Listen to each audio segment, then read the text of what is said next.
Want coffee, dear? Hmm? Coffee, darling. Do you want some more? Oh, no. Yeah. No, I mean no. Toast? Hmm? Toast, darling. You want some? Huh? Atlas, if you just put that newspaper down for a moment, you'd hear what I was saying, and your breakfast wouldn't get cold. Oh, I'm sorry, dear. This thing in the paper. Yes, obviously this thing in the paper. You're not just reading that paper, you're staring at it. Ed? You look so strange. What's the matter?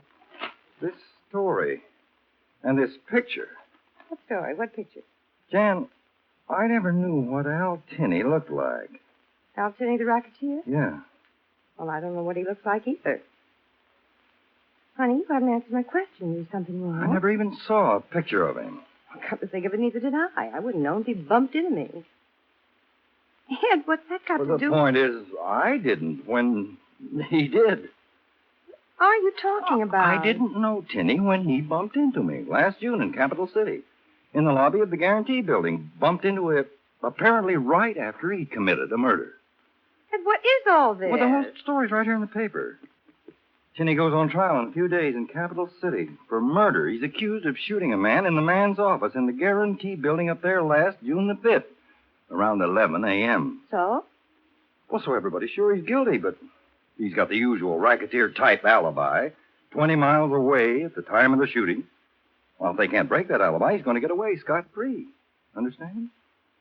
You mean because nobody can place him at the scene of the crime? Yeah, exactly. But, Jan, I can.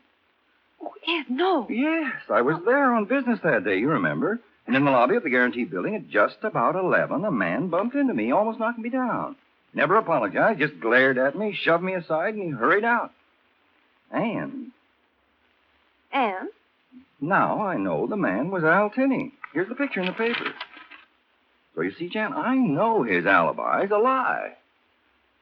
But maybe it's not the same man. Oh, yes, it is. But that was 4 months ago, 500 miles from here. Maybe you're not really sure. Oh, no, Jan. It was Tinney, all right. I'm positive. So, you see? Ed, well, what are you going to do? Do? Isn't it obvious? I'm going to the police here in Franklin. I'm going to tell them. Oh, no. No, Ed, don't. I don't want you involved in this. Well, this Tinney is notorious. Who knows what might happen to you? But, Jan... No, Ed, please. Ed, I'm scared of this. Now, don't tell the police. Please don't. I'm scared.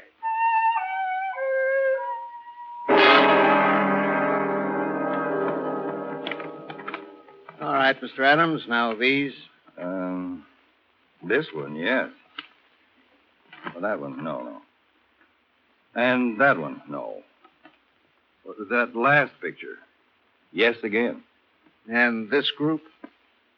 Number 1, no. Number 2, no.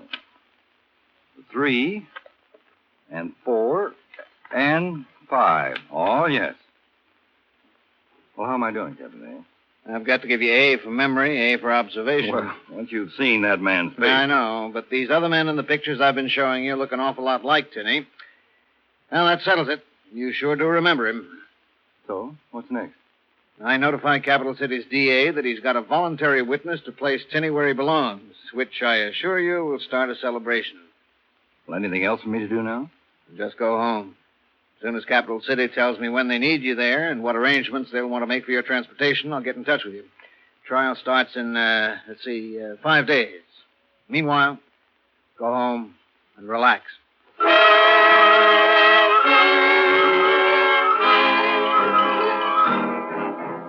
Relax! Of all the words in all the dictionaries.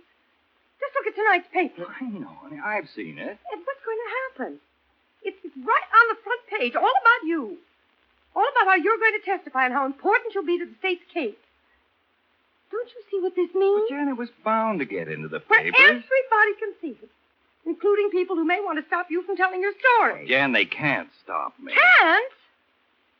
I'm no expert on crime, but a man like Tinney must have friends or henchmen or associates or whatever they're called. Associates? Darling, that sounds very funny. Well, none of this is funny to me. Ed, I asked you not to do this.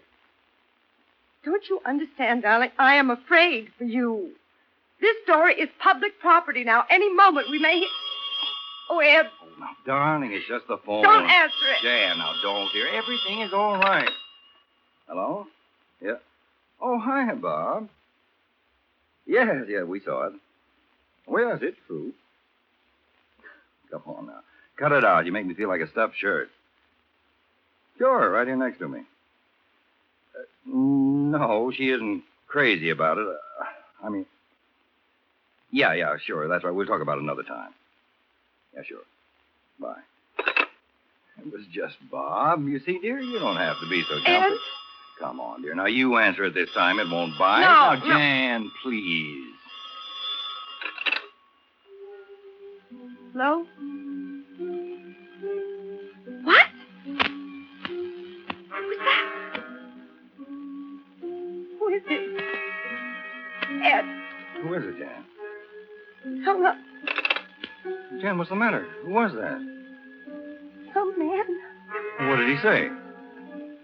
He just said, tell Adams to change his story quick or you'll find out. Yeah? You'll find out dead men have testified. What else? What else? Wasn't that enough? And what are we going to do?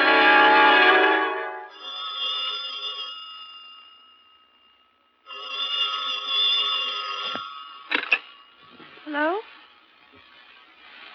Oh, no. Not again. Oh, no, stop it. Jan, who was it? That same voice, that same message, twice yesterday, 3 times today. What did he say this The time? same thing. Why did you have to get into this Now, thing? Jan, get hold of yourself. There was nothing else I You could do. had to be a hero. Other people were in that lobby. They didn't volunteer. Maybe they didn't see it. Maybe, maybe not. Maybe they knew better than getting involved. Darling, I don't want you to earn a posthumous medal for public service. Jan, dear, don't cry. Didn't Captain Hale send a police car to watch the house? Look, out the window. It's right there. See? I know. Everything's going to be all right, I tell you. Maybe it's just a crank calling. You can't know that. Anyway, nothing's really happened. You were being given a chance to retract. By now it's obvious you won't. No! I'll get that. Hello? Yes? Who is it? Yes? And I can't stand it anymore. If that phone rings again, if I hear that voice again, you call Captain Hale. You tell him we've got to get out of here. Someplace where we can't hear that phone. All right. Whatever you say No. now, dear. No, wait. Oh, wait, I just realized. Maybe that's the whole purpose of these terrible calls. Get you out of this house.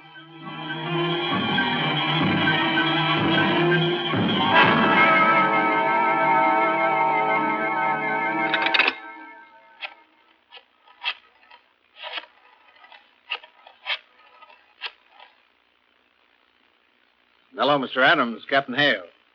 Capital City just called. They're sending a Lieutenant Neal of their police to take you up there. Tonight. Yeah, that's right. He'll fly in this evening, then he'll take you back on the 10 p.m. flight from here and... What? Oh, no. You won't be alone for a minute. The prowl car will take you and Mrs. Adams down to headquarters right now. As soon as Lieutenant Neal arrives at my office, we'll have a bite, then get you to the airport. Right. Lieutenant Neal? One of the best. I've heard a lot about him myself. You haven't got a thing to worry about, believe me. We're sending you up there with the right man.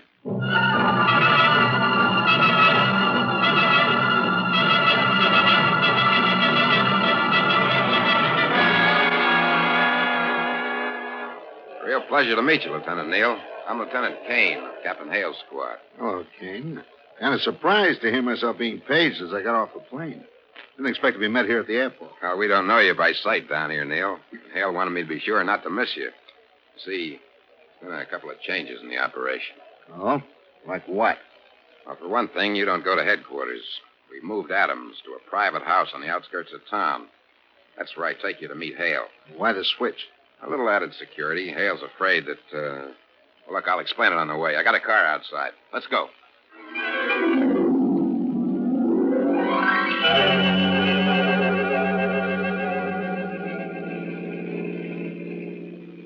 Well, you can see what Hale has in mind.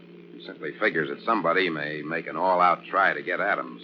And he figured that if somebody knows all the details of how we're moving Adams tonight, why, something may go wrong. What, for instance? Who knows? He's just being double cautious, that's all, just in case. So what makes him think anyone could know? It's been secret. How would they find out? There's one way. What way? What if they had a wiretap on Adams' phone?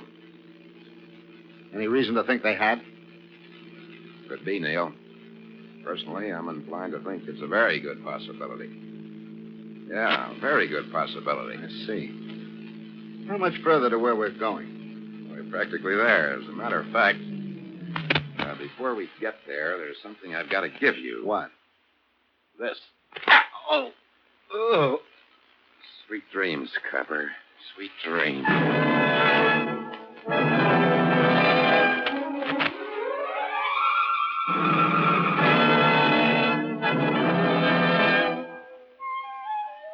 Of course, you want to see my credentials, Captain Hale. Thank you. Let's see now. Your shield, your identification card, letter from the district attorney in Capital City. Fine. Credentials all check out okay. Happy to meet you, Lieutenant Neal. Tickle to meet you, Captain Hale. This is Ed Adams. Mr. Adams, this is the officer from Capital City who will be responsible for your safety. How do you do? Hello, Adams. I've been looking forward to meeting you. And this is Mrs. Adams. Mrs. Adams, Lieutenant Neal. Miss Adams. Lieutenant? If Mrs. Adams looks nervous, it's because she is. Those threatening phone calls, you know. Of course, it's only natural. Lieutenant, you will be very, very careful, won't you? Mrs. Adams, I'm here to take care of your husband. I'm going to do it. Yes, ma'am, I'm going to take real good care of him. You see, Jan, I told you everything's under control. Come on now, honey, smile. Well, I guess everything's all set, huh? So how about getting started? I mean, you and me, Mr. Adams. Shall we go? It's early, Neil. An hour till your plane leaves. Takes only 10 minutes to get to the airport from here. Sure, but And we haven't had dinner. Yeah, but don't you think... And I think everybody's hungry. I am, I know. How about you two? I don't think I'll eat again until the trial is over. Well, personally, I'm starved. Yeah, but... So that's that. We eat. Relax, Neil. We've got plenty of time. The only question is, where do we eat? Shall we send out or go out? Well, the airport dining room's fine with me. With me, too. No objections? Good. Dinner's on me. No. It'll be on me. See, in view of everything, the least I can do is buy Mr. Adams his dinner. And I don't want you to hold back, Mr. Adams. Order anything you want for the meal. I want you to eat like there's no tomorrow.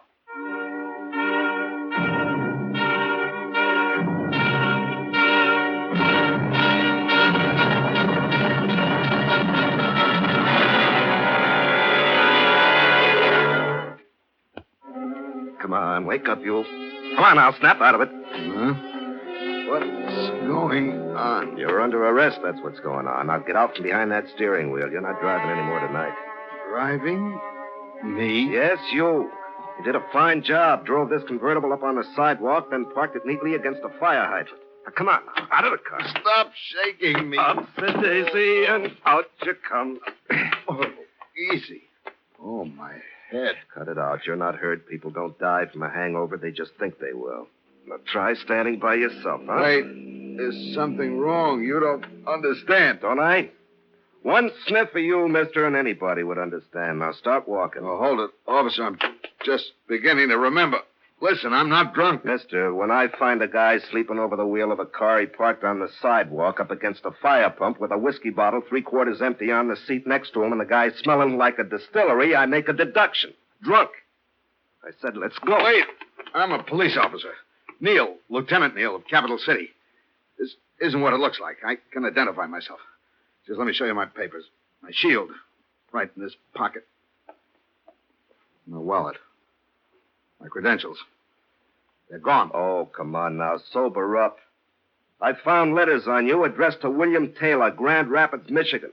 And a wallet with initials WT to match.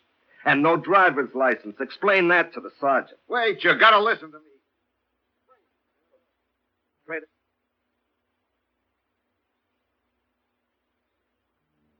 You're phony. He slugged me. Wait a minute. You gotta listen. He's gonna use my credentials to get hold of... What time is it?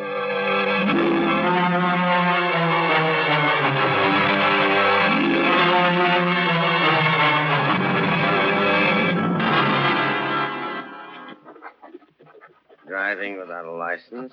Driving while under the influence of liquor. damaging private property, damaging city property, and resisting arrest. Busy evening. Sergeant, we're wasting time. I've been trying to explain what happened. I can identify myself if you... Oh, yes, also impersonating an officer, or trying to.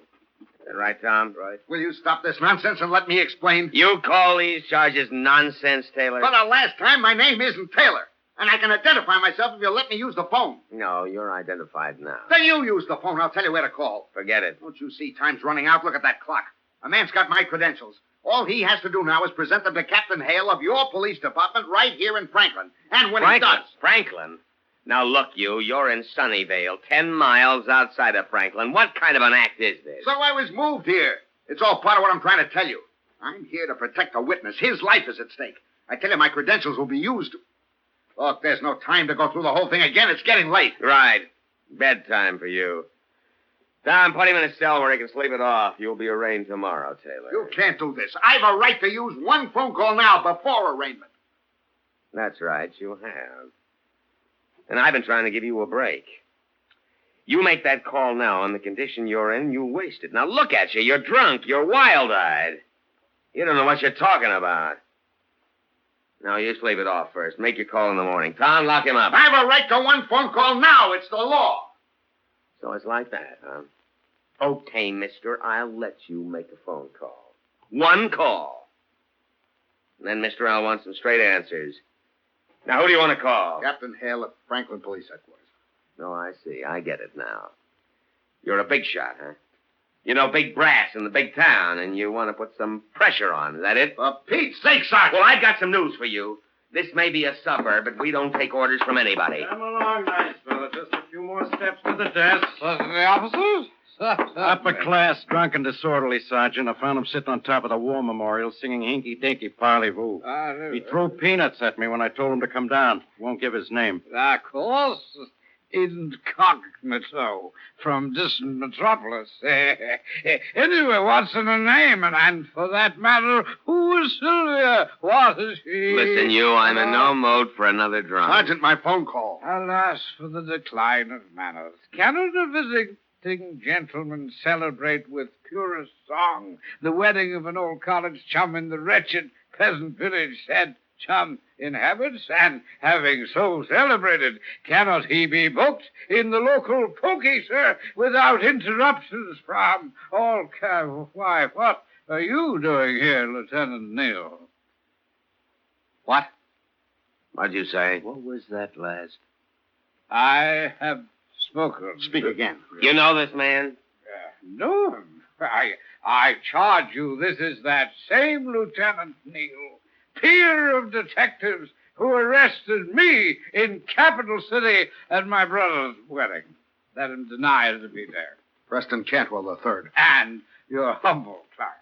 Well, Sergeant? Yeah, I get the picture. Oh, I'm sorry, Lieutenant. How can I... Skip it. There's no time. Call Hale. Yes, sir. Franklin Police Headquarters, quick, emergency. Look, Lieutenant, I can't tell you how bad Forget I it. feel. It was touching. Your loyalty, Lieutenant. All this distance to sponsor my suburban incarceration. I think I shall go to sleep. Hello, Franklin Headquarters. Sunnyvale Police, Sergeant Burns speaking. Captain Hale, please. What? Says he's not there, Lieutenant. Where is he? Where is he? Says he's at the airport dining room with some people. You got a phone in there? It's 9:35. How far is it from here to the airport?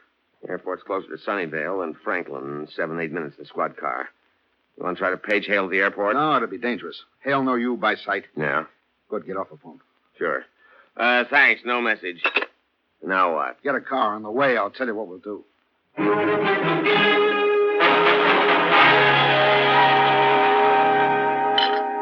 Even the coffee's good here. Well, it's 10 minutes to takeoff, Mr. Adams. We're boarding the plane, so about saying goodbye to the missus. Yes, I guess it's about time. Already? Oh, Ed, I really Captain wish... Hale, the check's paid, so you and Mrs. Adams have some more coffee, huh? Mr. Adams and I can get started. No, I'd rather see him onto the plane. Yes, me too. That's not necessary. I'll take over now. Paging Lieutenant Neal of Capital City. Will Lieutenant Neal come to the superintendent's office? Important. For you, Neil. Yeah. Well, go ahead.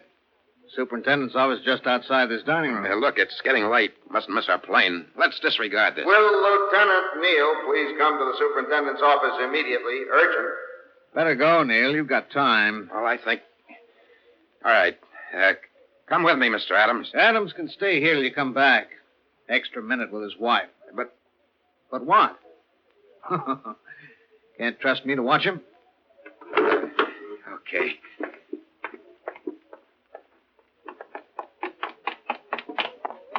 Captain Hale. Sergeant Burns. Captain, I've got something to tell you. Here's what happened.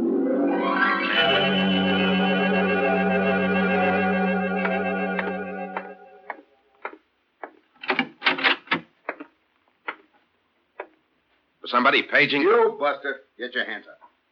Attaboy. Now face the wall. That's it. All right, now lean. My credentials, my gun. You're Hale? Yes. Burns explained the whole thing. Good. Then I'll leave this prize package to you. Book him for assaulting me and suspicion of attempted murder just for openers, and I hope he tries resisting arrest. With pleasure, Lieutenant. 5 minutes to take off. So if you don't mind, Captain, I think maybe it's time for you to introduce me to Mr. Adams.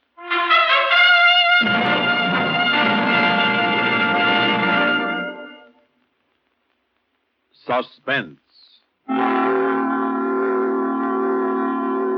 You've been listening to Death and the Escort by Harold Huber. Included in the cast were Don McLaughlin, Elspeth Eric, Bob Dryden, Joe Julian, Larry Haynes, Leon Janney, Harold Huber, Maurice Tarplin, and Ian Martin. Listen next week to The Beetle and Mr. Bottle, another tale well calculated to keep you in suspense on CBS Radio.